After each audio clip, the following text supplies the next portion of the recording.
Good things come in threes, but this mock may be the one. We're breaking down the top 10 picks and predictions from Mel Kiper's latest mock draft 3.0. That's coming up along with your questions, your takes, and your draft dreams live as First Draft starts right now. Hi, everybody, and welcome back to another edition of First Draft. We're with you twice a week, every Monday and Thursday afternoon, live on the NFL on ESPN YouTube channel and wherever you get your podcast, plus on ESPN2 every Monday alongside the legends, Field Yates and Mel Kiper. I am Greeny. And Mel, you put out Mock 3.0 this week, and that is going to be the subject of today's podcast. And I'm just curious, because we basically spent our entire episode of Get Up talking about it, how much, if you could try and measure, how much reaction do you get to one of these mock drafts compared to what it might have been when you first started doing this? It's night and day. It really is. I think now everybody has an opinion, and which is great. So the internet, you see all stuff all over the place there. You get calls from your friends in the NFL. Some friends that aren't in the NFL that were in the NFL will call and say things, and it's usually this. Why do you have this player that high? Well, what are you seeing that I don't? That's what they're usually doing. They're not saying, hey, I agree with this or I agree with that. It's why is this guy up here? What did you see that I didn't? So, again, that's what you get this time of year when you do the mocks, and everybody has an opinion, which is great. And the internet is going crazy when you do a mock. With Jaxson Dart going where he does, or this player maybe not in the first that some people think should be. So it's amazing how many people around the country, around the world, follow this process day in and day out, which is great. I envisioned this back in 1979 when I started, and to see it now in 2025 is very rewarding for me to see it grow to this point. Young Fielding, how do you feel when one of Mel's mocks come out? Well, I'll say this, and Mel's going to get mad at me for praising him right now. But what I think is really cool is that every time Mel Kiper Jr. drops a mock draft, especially as we get into this phase of the pre-draft process where we're close enough that we can count the number of days relatively easily now. We're 36 days or 35 days away and counting, 5 weeks to be exact. I get calls and texts from people at the highest levels of NFL scouting departments around the NFL who take stock of it. This matters to them. What Mel Kiper Jr.'s mock draft says is important to them. It allows them to use it as a data point about, hey, if Mel is putting these players in these slots, that might be useful information as we try to debate.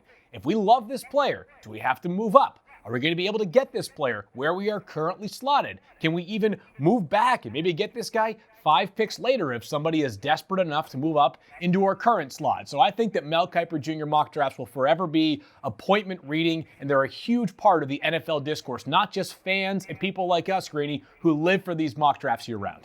He is the man who invented the NFL draft process as we know it today, and he is ready to go. Again, I'll remind everyone, scan the QR code on your screen, access the entire First Draft YouTube playlist. We are going to break down the top 10 picks in Mel Kiper's mock draft 3.0. The full mock is available on ESPN.com, and so I will do it as only I can, and I actually have a prop. Hey! I've got a gavel today. Budget's increasing around these parts. Yes, our budget is way up now. Without further ado, round one of Mel Kiper's mock draft 3.0 is officially open. The Tennessee Titans are officially on the clock. And just like that, the pick is in. Here we go. With the first pick in the 2025 Mel Kiper mock draft 3.0, the Titans select Cam Ward, quarterback, Miami. Mel, this is not a surprise. Take us through your thinking, and maybe more importantly, do you think this is the right decision for the Titans to make?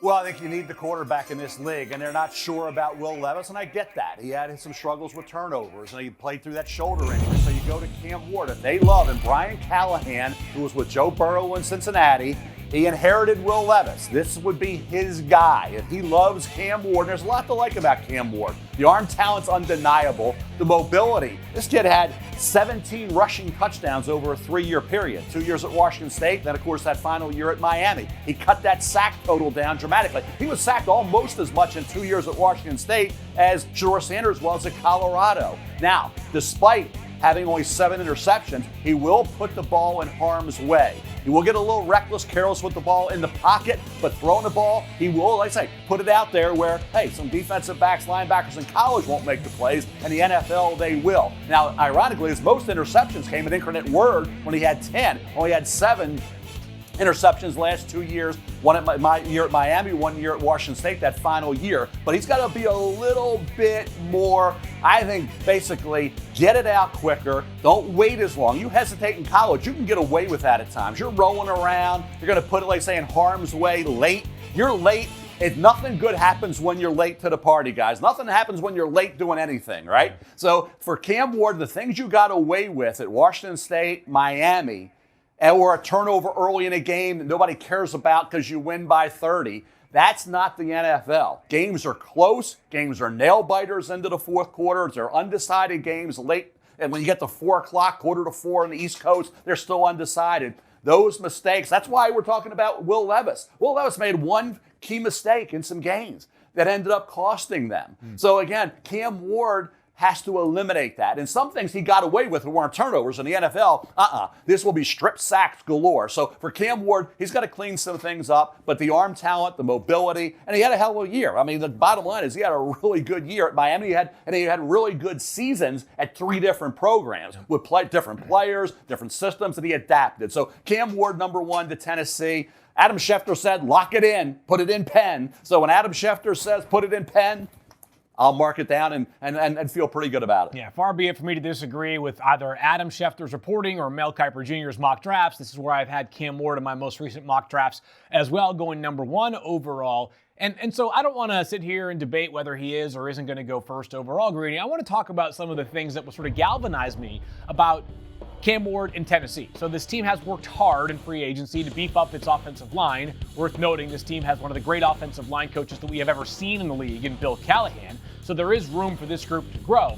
But on top of that, one of the things that I've noticed, and scouts have pointed out in watching Miami last year, is the system in Miami was sort of just figure it out as you go. There was a lot of backyard football to this Miami offense, and Cam Ward has the skill set to play that brand of football, but at the NFL level, it doesn't work nearly as effectively when you've got NFL Pro Bowlers on the defensive side of the ball that you are facing off against week in and week out. Cam Ward and structure, the structure that Brian Callahan is going to have to dial up for him, is something that I think brings an even higher ceiling than what we have seen so far with Cam Ward at the college level. And while he did run a decent amount as a scrambler, we didn't see a ton of designed runs from Cam Ward, especially last year, because Miami didn't really need him to design run the football all that much. I think there's more to do for Cam Ward as a runner at the NFL level that will really challenge defenses, as we see with so many of the great quarterbacks these days. You can't just pin your ears back and rush. These quarterbacks break the pocket and turn what could be a sack into a 15-yard scramble. I'm in. Cam Ward, number 1 overall pick to the Titans. So, Mel, I'm about to bring up something that I grant is completely irrelevant, but I can tell you that the popular sentiment, sort of the conventional wisdom out there, and who am I talking about? I'm talking about fans who don't scout these players, who don't understand all of the things that you do and that the NFL teams obviously do. But the 2 concerns that you hear are he's being pushed up the board because he's a quarterback, and if he was in last year's draft class, not only wouldn't he have been among the top 3 quarterbacks taken, but he might have been even further down than that. I grant that those are not relevant in any meaningful way to this. But I guess I do ask the question again. You're taking a quarterback number 1 overall. It's because you project him to be a great player. Does Cam Ward project that way? That's debatable, Greeny. I think it's accurate to say he wouldn't have been with Caleb and Jaden and Drake, but where would he have been with Bo Nix and Michael Penix Jr.? All this revisionist history, Bo Nix and Michael Penix Jr. were not considered lock top 10 guys or lock first rounders at this same time last year. So when you talk about Cam Ward, yes, he kept climbing and climbing. I had people that liked him when he was going to Washington State from Incarnate Word, that had seen him and liked him. Watch that guy. When he was at Washington State, watch that guy Ward. He's got a lot of arm talent. I think people were kind of stunned that he kept climbing as high as he did. For positional value, yes, he gets a bump. He's at 6 right now on my big board. But if you need the quarterback, and you got to love these guys. And people say, well, you got to take them. Keep taking shots at quarterback. I believe you got to love them, or you don't take them. So there's a lot to like about Cam Ward. There's no question about that. Would he have been the number 1, number 2, number 3 pick last year? No, he wouldn't. But every draft is different. We were talking about before the show, Field Night. You got to draft somebody. Mm-hmm. You can't say, we're passing and we'll use our first round pick next year. You got to make a pick. You can't just decide to say, hey, I don't like this board the way it is. I don't like the value of this guy. You got to take somebody with that pick. And Cam Ward going number 1 because Tennessee, I don't think, likes Will Levis enough to put all their eggs in one basket with Will Levis. I get that, but Field, the other option here, Mel is saying you have to pick somebody. You don't have to pick somebody. You can trade out of that spot, and there probably are teams that will be willing to trade up there. As one who has seen his team, it's no secret to anyone who's watching this podcast or listening to our voices right now, if you're not aware of me and I am a fan of the New York Jets. I have seen the Jets try and miss at the top of the draft on quarterbacks multiple times, and that sets a franchise back because you wind up chasing that mistake for a long time. And listen, I'm not trying to put this out into the ether. I'm not a scout. I'm not an analyst. I'm not saying Cam Ward isn't going to be the greatest quarterback of all time. I'm merely saying, Field, if you don't love him, trading the pick does feel like it was, at some point in this process, an option. It is. It might still be Greeny. I think we feel like he is a lock to go number 1 overall, and the breadcrumbs certainly suggest Tennessee is more inclined. But let's not forget that there are some people in the NFL that view this as really a 1 quarterback class. 1. Not, hey, you've got Cam Ward and Shedeur Sanders at the top, and then maybe Jaxson Dart. There are some people that feel as though they only have strong belief on 1 quarterback, and that 1 quarterback is, of course, Cam Ward. The Cleveland Browns call you and say, we'll give you 2 plus our 2nd-round pick and our 1st-round pick next year. I think the GM of the Tennessee Titans, Mike Borgonzi, is going to have a meeting with his scouting department. If the Giants come in and say, we'll give you 3 and our 2nd-round pick and a 1st-round pick next year, I think that same meeting will take place. Is it possible it gets traded? I think it's possible, but at this point, given what has taken place in the, let's call it first 2 waves of free agency, because things have really slowed down, all signs point to Tennessee taking Cam Ward number 1 overall, absent the Godfather either being shipped their way down to Nashville. I'm with you. Again, I'm not trying to suggest that any of these are wrong. I'm merely asking whether they're right or not. We'll continue the conversation, but as you can hear, the pick is in. Here we go with the number 2 pick in Mel Kiper's Mock Draft 3.0. The Cleveland Browns select Abdul Carter, edge, Penn State. Mel, take me through the pick. Well, people say, well, why would you take Abdul Carter when you have Myles Garrett? Why not? You need 2 of the wide 9s. You need guys on both sides that can attack off the edge.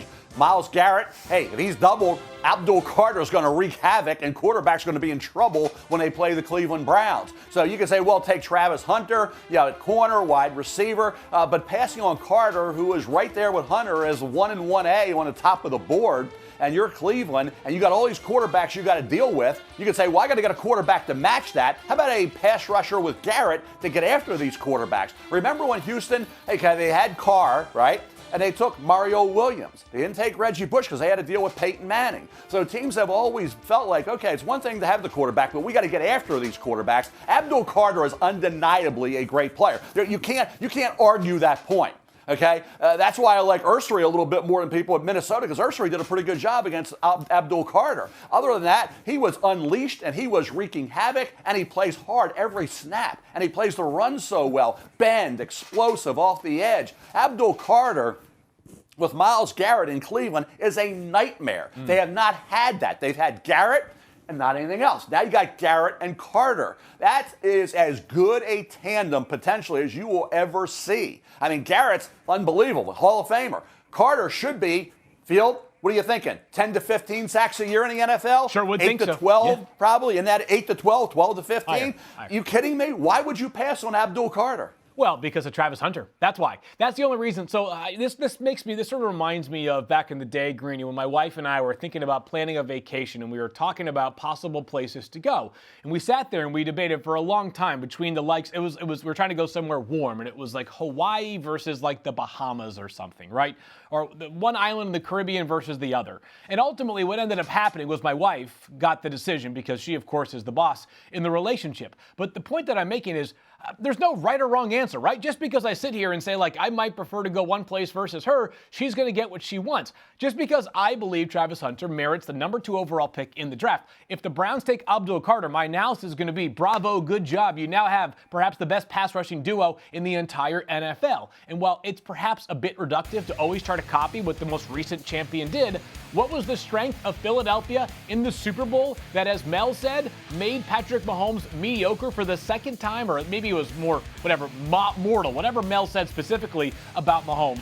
He wasn't good in the Super Bowl because the pass rush was that good. The second time it's happened in the Super Bowl for Patrick Mahomes. It happened against the Tampa Bay Buccaneers as well because he was put under duress. So if you're the Cleveland Browns, if you have this pass rush duo, you already have some pieces in the secondary that you like, led by Denzel Ward. You might be able to put the 3 of us back there because that pass rush would be getting home so frequently that we would do a good enough job to prevent big plays down the field.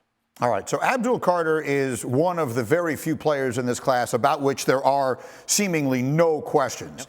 Yep. The next pick, if I can say the New York Giants pick is in, certainly does not fit that bill. With the 3rd pick in the 2025 Mel Kiper Mock Draft 3.0, the Giants select Shedeur Sanders, quarterback, Colorado. Mel, talk to me. I asked the question to everybody, where do you see Shedeur going? I had nobody agreeing, and most of the consensus was not as high as I have him. And I got into argument after argument, discussion after discussion about Shedeur Sanders. I love the kid, but I get why people are questioning this high. Doesn't have the explosive arm, doesn't have explosive legs. I get all that. So I go to Shedeur for the Giants. The big stage, the bright lights, we talked about all that. I think he's a perfect fit for the New York Giants. Adam Schefter seems to think Cleveland could take him at 2. We'll see about that. But I think when you get to the Giants, you know about trading up. If the Giants want to go from 3 to 1, it's to get Cam Ward. Tennessee would be moving down to 3, and they'd get a heck of a player at 3, right? No question about it, but they wouldn't get the quarterback. So if you're letting somebody get to your spot to get the quarterback that you think you need because you're not sold on Will Levis, if you love Cam Ward, you don't make that move. So you take Ward 1. If Carter goes 2, Shedeur Sanders is sitting there. Are the Giants going to take Travis Hunter? They could. Heck of a player, number 1 on our boards. But who's going to play quarterback in a division with Hurts, Daniels, and Prescott? And the NFC is getting better. They're catching the AFC in terms of great quarterbacks because Caleb's going to be really good, right? Jordan Love's emerged, right? Bryce Young is emerging, right? So all these quarterbacks now, Baker did it in Tampa. Penix Jr., we'll see what he can do. They think he can be really good. So again, I think in the division that they're in, and Eli Manning, Archie Manning, Shedeur Sanders, Deion Sanders. And I hate this notion. I screamed about it all day yesterday, Greeny, about Shedeur and this circus and all this that they bring. Anything but that. You know what you're bringing? Work ethic, passion, and love of the game, and respect of everybody in that locker room. Deion Sanders had it. Shedeur Sanders has it. So this notion about Shedeur and what type of quarterback and leader he'll be, if anybody questions Shedeur Sanders' leadership ability, they don't know the kid. And they don't know what he did at Jackson State, Colorado, and what Deion did throughout his career, both in Major League Baseball with the Braves and that great career, Hall of Fame career in the NFL. So if I'm picking at 3, Shedeur Sanders is a lock for me. But when you talk to people in the league, and my friends in the league, they don't agree.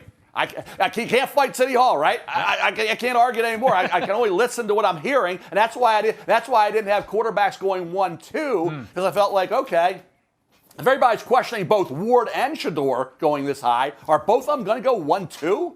Everybody in the league saying these quarterbacks shouldn't be up there. So that's why I pushed Shedeur down to 3, and people still think that's too high. Field, I want to ask you a few questions. Okay. Because there are really two separate parts of the questioning. I'm not going to call it criticism, the questioning of Shedeur Sanders. Mel just addressed one of them.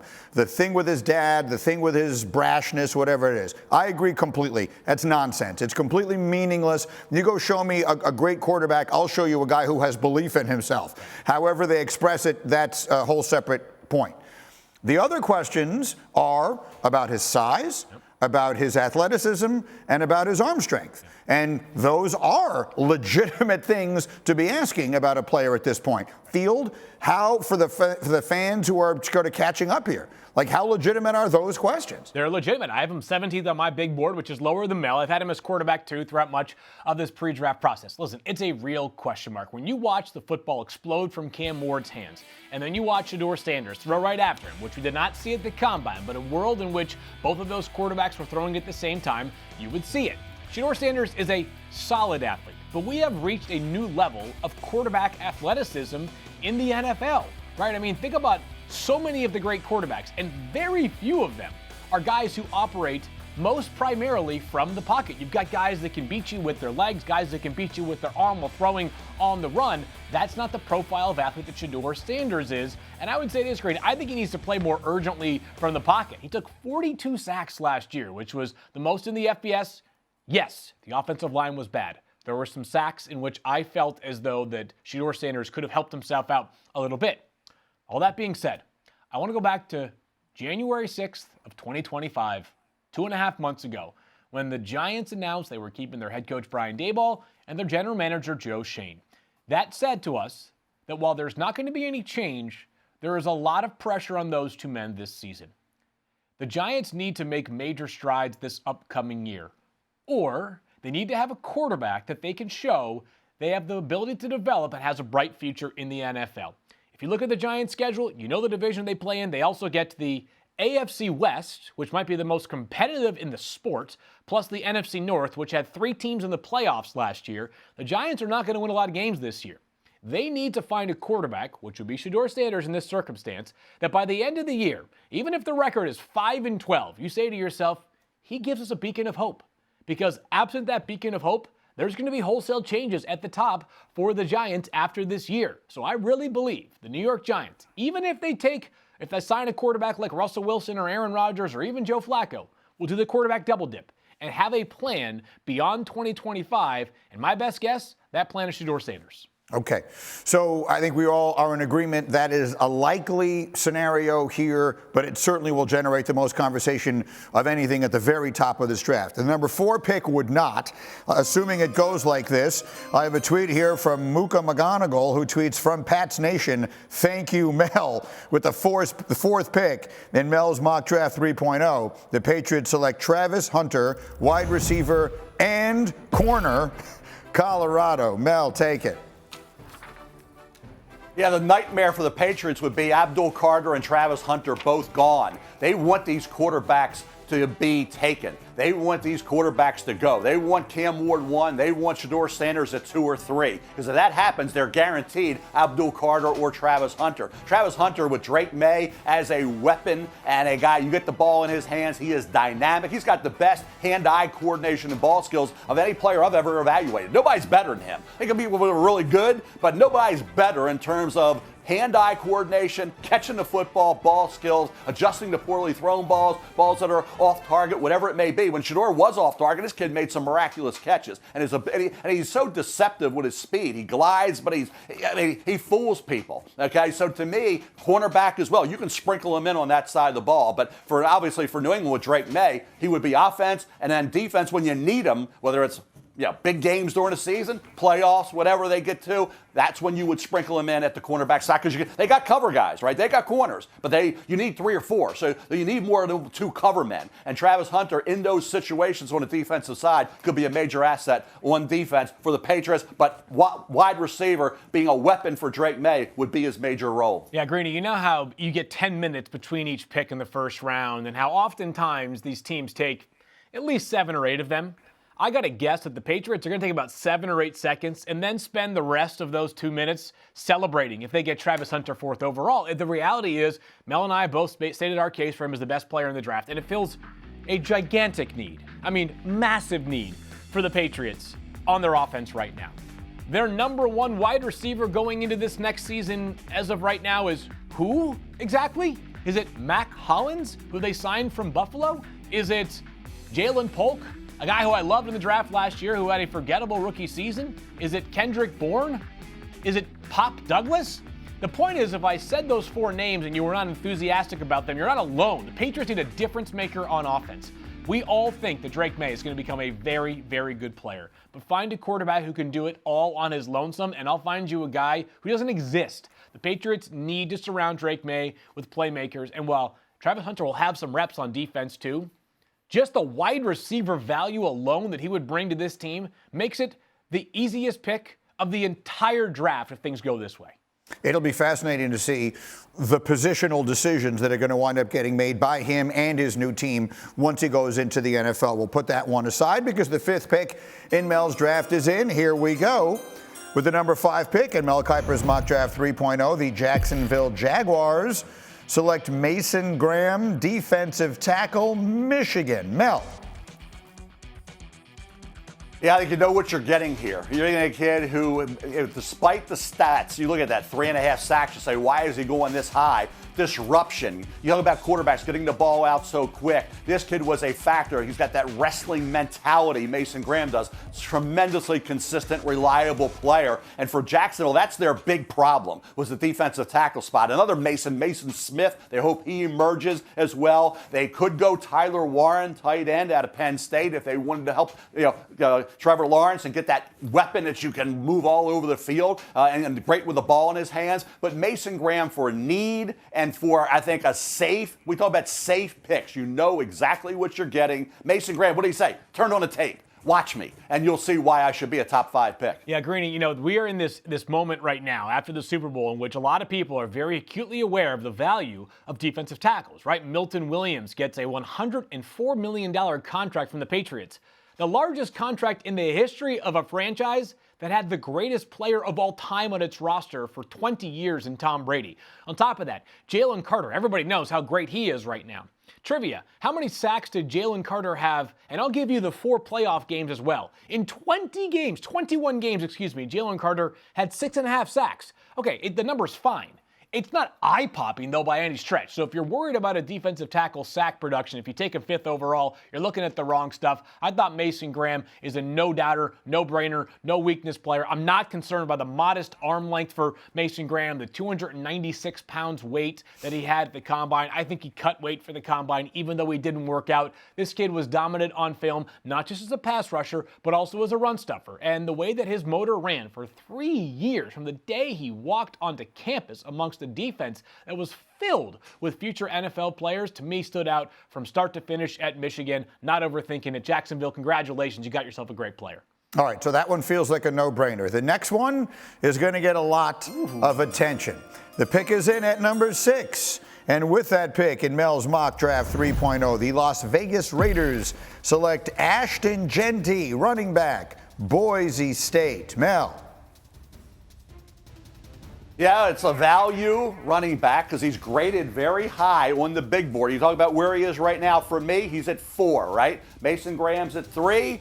Abdul Carter's at 2. Travis Hunter's 1. The quarterbacks follow. Ashton Jeanty is explosive. We know about how aggressive a runner he is. We know how he can break tackles and keep on rolling. He can catch the ball and he'll block. So for the Las Vegas Raiders, you have Geno. You got Bowers last year. Now you help Geno Smith, and Pete Carroll has had running backs when he was in Seattle, right? So again, you talk about what Jeanty could mean. People say, hey, Kiper says don't take a running back. That's just the philosophy. On value, he deserves to be this high. Now you can say, hey, everybody's buying into Kiper's philosophy that they all laughed at 20 years ago. Well, if that's the case, then he drops. The Bears at 10 could certainly use him. You go to Denver right around 20. They could certainly use him. So he's not going to fall out of the first round.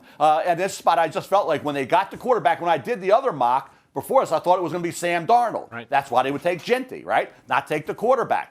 Well, now they got Geno, Sam Darnold's in Seattle, and now for Geno, you get Jeanty to help out Geno, and that's what Pete Carroll, I think, wants to do. Yeah, let's be clear. The Raiders are going to draft a running back high in this year's class. Look at the depth chart right now. It's Raheem Mostert and Zamir White, Dylan Lobby, who they drafted last year in the 6th round out of New Hampshire, Sincere McCormick, who got hurt late in the season. Like, the point is, they don't have a guy right now. They don't have a guy that if they played a game tomorrow, they could rely upon.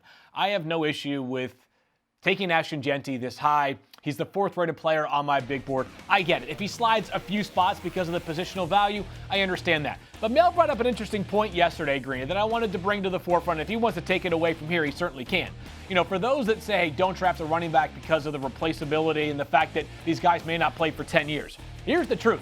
There's a pretty darn good chance you might get the best 5 years of Ashton Jeanty's skill set in the first 5 years, right? No position has shown a more translatable skill set to the NFL than running back. Every year we've got guys that as rookies make a major mark. Guys in the 4th round like Bucky Irving last year. So it's a thoughtful debate, but if you believe strongly enough in this player, which I think everybody in the Raiders draft room will, and I think all of us in this show and anybody who watched college football will, then Ashton Jeanty has a real shot to totally change the complexion of the Raiders offense next year and has the clearest path of any draft prospect to be a Pro Bowl player in year 1, Mel. It would be a very interesting early pick for Offensive Rookie of the Year if that was something that you, yeah. I'm no Joe Fortenbaugh, but yes. Exactly. Run over to ESPN Bet and see if you can find that one. Okay, let's go to number 7 as Greeny leans forward in his chair a little more closely. Mel, with the 7th pick in your mock draft 3.0, the New York Jets select Tyler Warren, tight end, Penn State. Talk to me. Well, they didn't get Brock Bowers last year, Greeny, and now Tyler Warren comes to the Jets, and you have a dual-threat quarterback in Justin Fields. Now you get a multi-threat player in Tyler Warren. I call them fear factor players because you don't know where they're going to line up. And with the ball in his hands, he's great. He caught a ball off of Lathan Ranson's shoulder at Ohio State. You look at Tyler Warren, what he did in high school, basketball, quarterback, what he did at Penn State this year, how creative they were in getting him the ball, putting him in the Wildcat, doing all those things. Now with Fields teamed with Warren, defensive coordinators are going to have some restless nights, sleepless nights, right? Thinking about these two together. And think about with Garrett Wilson there, with Justin Fields now, and you add a Tyler Warren. Like I said, they didn't get Bowers last year. They got the offensive tackle. So now you go to another Penn State Nittany Lion. So back-to-back years, first-round pick, tackle. I call him just a receiving entity is what we called Bowers. Let's call Tyler Warren just a offensive entity because you can move him around and, like I say, creatively get him involved heavily and give defenses a lot to worry about. This is the only thing that I will say, and we talked about this a ton last year, and you might say that after last year it looks ridiculous, but I think it's part of the calculation that NFL teams have when considering a player, like a tight end, this high, is if Tyler Warren becomes one of the 5 best tight ends in the NFL versus a potential offensive lineman like Armand Membu, who I had in my rapid-fire top 10 last week. The pay discrepancy may show you that a team would value a player reaching the peak of his position a lot more if it was a guy who either protects the quarterback or rushes the quarterback, as opposed to a tight end who the highest paid tight end ever is at like $17 million per year, which of course is astronomically good money, but relative to, wide receivers are at 40 plus, pass rushers at 40 million now, quarterbacks at 60 million now. So the point, I have no real issue with Tyler Warren at this pick. If we see Tyler Warren move closer to like the 10 or the 12 or the 15 range, my suspicion, Greeny, is that the push behind that drop would be more just positional value, nothing to do with this prospect, because he more than doubled his career production last year alone in terms of catches and receiving yards. Take all 3 of his first years at Penn State, multiply them by 2, and then add even more, and you get up to his 104 catches for 1,233 yards, a ridiculous final year for him. He's a terrific player. There's no question about it. I agree taking a tight end there, but Brock Bowers, terrific, wasn't drafted that much later than this a year ago, so we'll see where that winds up going. Mel, the next pick is in. With the 8th pick in Mel Kiper's Mock Draft 3.0, the Carolina Panthers select Jalon Walker, linebacker, Georgia. Mel. Yeah, the versatility. You talk about off-ball, and you talk about edge, and you talk about a guy who was outstanding all season for the Georgia Bulldogs. I love an off-the-ball linebacker, I have to admit, and he can rush the passer as well. Walker can. He's not your classic edge, but he also had 6.5 sacks this past year. All right, Mel, you promised us on Monday that there was going to be a pick in this mock that was going to set the internet on fire, and this was that pick. With the 9th pick in the 2025 Mel Mock 3.0, the New Orleans Saints select Jaxson Dart, quarterback, Ole Miss. Mel, talk to me. People say, why Jaxson Dart? I say, why not? Okay, why not? Because he has the skill set. He's 6'3", 220 plus. 6'2", 220 plus. He can run. He's an aggressive runner. He's an athletic, fast runner. With his legs, he was outstanding. 1,500 rushing yards the last 3 years, 11 rushing touchdowns. The completion percentage kept climbing to nearly 70% this past year with 29 touchdowns and only 6 picks. Only threw 5 picks the year prior to that. He improved from 11 when he was a young quarterback there. So everything's pointing in the right direction. He's a competitive kid. He wants to be great. He has all the skills you want. He made a throw rolling left this year, was remarkable. Against his body, 25, 30 yards down the field, on a rope. You talk about Danny Dimes. Jaxson throws darts, and he can do that. And he doesn't have the howitzer, and he's got to learn to layer the ball. Young quarterbacks have to learn to layer the ball, okay? Not be as flat with the throws. He'll get that.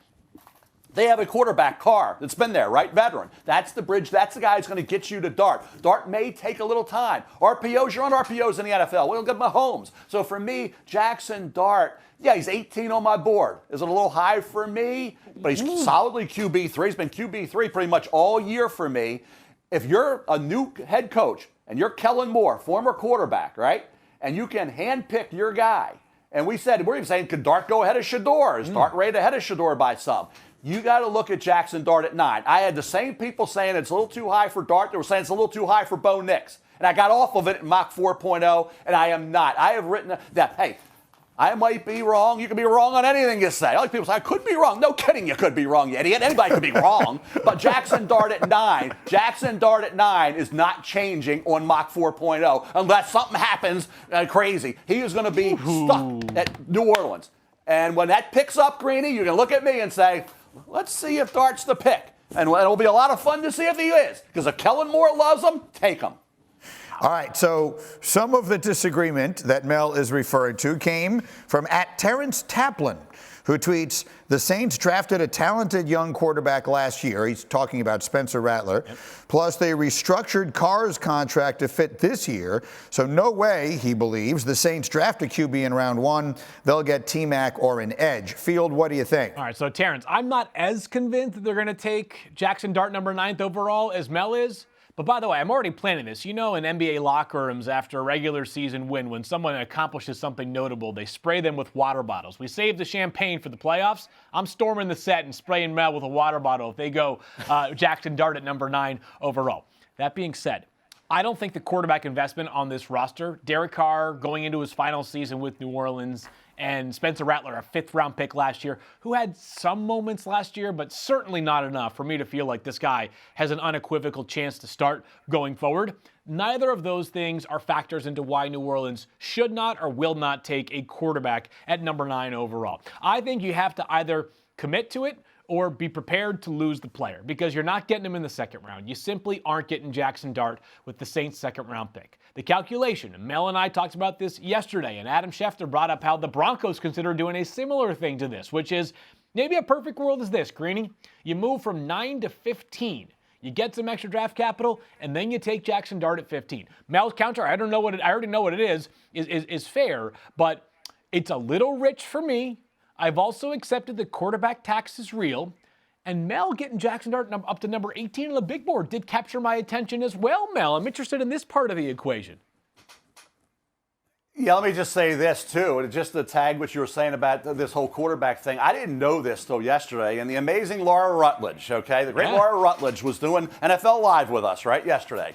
And I didn't know this when I did it. Okay, I didn't factor this in at all. And Laura spoke about it and had it up on the graphic. The last time New Orleans took a quarterback was 1971. It was Archie Manning out of Ole Miss. And I said, wow, Ole Miss, that's Jaxson Dart, right? All right, so you go 1971 to 2025. Saints haven't taken a quarterback, and they go back to Ole Miss, and they get Jaxson Dart. So thanks, Laura. You made me a little exclamation point. Now, hey, I might be sitting there, and there may be no champagne coming my way, except Greeny looking at me. Okay, where's Jaxson Dart go now? He's not going to the Saints. They took somebody else, okay? We'll see how that goes. But maybe the Rams will be happy, because the Rams are sitting there. I think that would be – I almost gave him to the Rams, but I bumped them up to the Saints. So Jaxson Dart, hey, I will say this, Greeny. He's a lock first rounder. I'll say that right now. I was getting all the hate when I said it last couple months ago, but that's okay. We'll save that for a different conversation. No, you signed to the wrong team, Field. Oh, okay. Oh, wow, gosh. Now I'm getting the wrong team argument. He's going. By the way, Mel, we had this trivia question on Get Up yesterday after you came on with this pick. The New Orleans Saints, not only is Archie Manning the last quarterback they took in the first round, he's the only quarterback they've ever taken in the first round. There's only one other team that has only ever taken one quarterback in round one. Mel, do you know which team it is? Is it he the hates Seahawks? trivia. You know he hates trivia. We were thinking Seahawks. It is not Seahawks. Ooh, wow. Oh, God. The Seahawks took Rick they had Myra. Dan McGuire and Rick Meyer, I believe. Dan McGuire, correct. Dan McGuire. Those are the two. Yeah, right. And Mel on his delay, he would have had that immediately. Is it the Jets or the Browns? It is most definite. The Jets have taken two first-round quarterbacks in the last 15 minutes. That's a joke. That's a joke. Yes. The answer, and the one quarterback they took is in the Hall of Fame. And here's a clue that'll give it away. He's also the lead analyst on Monday Night Football. Wow, the Cowboys are the only. Wow, is that right? Wow. One. Troy Aikman is the only quarterback the Dallas Cowboys have ever selected in the first round. Those are the two franchises for you right there. So it's fascinating. Do I have time for one more quick question on this, and then we'll get to the 10th pick? Mel, I just read everything I can read. I'm not an analyst. I'm not a scout. I don't know anything about anything except that I feel my job as the host of the draft is to try and accumulate as much of what people are saying out there as I possibly can and then distill it. There are people in this world who believe that when all is said and done, Jaxson Dart will be the second quarterback selected in this draft. How startling would that be to you, Mel, if that's what winds up happening? I've learned to never be shocked by anything and never say anything's crazy. I did it a few years and it always comes back to bite you. It always gets you. So I'm not going to say anything because I hear people. I've debated and argued and yelled and screamed about Shedeur. So I know there's a lot of people thinking Shedeur's going to slide. I get that. Jaxson Dart's rising, Shedeur, who knows, sliding. And I said this all week too, Greeny and Field. If you slide in your Shedeur, don't worry about it. I did the research. 6 of the 8 quarterbacks that were super highly rated in mocks or in terms of ratings, they slid. And there were names like Aaron Rodgers and Chad Pennington and a Brett Favre and a Boomer Esiason and even Geno Smith for that matter, right? The list goes on. 6 of the 8 hit. The 2 that didn't were Notre Dame quarterbacks, Jimmy Clausen and Brady Quinn. So overall, sliding quarterbacks have done really well. Okay, Aaron Rodgers was projected number 1 3 weeks before the draft and slid to 24 to Green Bay. How'd that work out? So for Shedeur, sliding quarterbacks, the NFL got it right on the sliding quarterbacks. No, they didn't. 6 out of the 8 hit. They never have and they never will. My last thing that I'll say, it only takes one team, right? If 31 teams prefer Shedeur Sanders to Jaxson Dart, but one doesn't, and that team has the earliest pick, Jaxson Dart can go ahead of Shedeur Sanders. Yes, that's the thing. Is sometimes by the way, yeah. Go ahead, Mel. The other quarterback that slid was Dan Marino back in 1983. He was the 6th quarterback taken in the 83 draft. A quarterback from Cal Davis, Ken O'Brien, went ahead of him. Tony Eason went in the middle of the first round ahead of him. We had 3 Hall of Famers. Marino, Kelly, and Elway went number 1. Elway, the highest player ever for me on the board. Highest rated player ever was John Elway. But I think when you look at those quarterbacks that slid, they have done, like I said, I gave you the names. If Shedeur does slide, so be it. I agree with you completely. Obviously, I remember Ken O'Brien over Dan Marino extraordinarily well, and as I do quite a few of the others that you talk about. Okay, last one here. We're going to do the top 10 picks in this Mel mock, and you heard the chime with the 10th pick is in. It's the Chicago Bears, and according to Mel, they select Mykel Williams, linebacker, Georgia. Mel. Some think this is a little high for Mykel Williams. He had the ankle injury early on, wasn't the same player that he will be in the NFL. He needs to be coached up. These pass rush specialists, they need to do some work. We said it about Trayvon Walker coming out of Georgia, right? He's developing there as a pass rusher. Mykel Williams, the same type thing. I'll tell you what he does play well. He plays a run exceptionally well. He's an all-around complete player. Kirby Smart said, hey, this guy played when he was hurt. He said 60% this year, coming back from the ankle injury. Hey, a lot of guys shut it down. They don't play. They got hurt. Let's get ready for the draft, okay? He was out there. Give Mykel Williams a lot of credit. Edge is a need. They couldn't move down. I think the Bears, who have, by the way, people say running back here. Ben Johnson's coming from Detroit. Could look at Ashton Jeanty, right? Well, how about moving down from 10? Defensive tackle is also a neat area. You got Kenneth Grant in that mix to be a mid to late first rounder. Walter Nolan's in that mix. Darius Alexander, Derek Harmon. A lot of options at defensive tackle in that 15 to 32 range, right? And then you also have picks at 39 and 41 in the second round for the Chicago Bears. How about Travion Henderson, who has that speed, game-breaking ability that Jahmyr Gibbs had for Ben Johnson at Detroit? You could get him at 39 or 41, I believe, Phil. Correct me if I'm wrong on that. And then you could use that pick on a defensive player or move down. So I think Travion Henderson, if you want a Jahmyr Gibbs type, wouldn't it be Travion? He's certainly has some quicks. I mean, I don't believe any back is nearly as explosive as Jahmyr Gibbs in this year's class, but Henderson has some of what you're talking about in terms of that instant offense ability. I'm a Mykel Williams guy still. He's 13th on the big board right now for me, but he has been a player that I have gotten some varying opinions on, as Mel mentioned. But I just would start here, Greeny. He's 20 years old. He's an elite character kid. He doesn't have superb off-the-charts athletic ability. He's pretty darn athletic for a guy that weighs 267 pounds. I think the best days are ahead here for Mykel Williams, whose length really stands out to me. He's got the ability to really make passing lanes muddy for quarterbacks to have to try to find their way to throw through. So I'm a Mykel Williams guy. I think the Bears could consider edge. They could consider offensive line here. They could consider running back. The most important thing, though, that happened to the Chicago Bears during the first wave of free agency was they gave themselves option at this pick because they added 3 separate offensive linemen that, as of right now, their starting 5 on paper looks pretty darn good.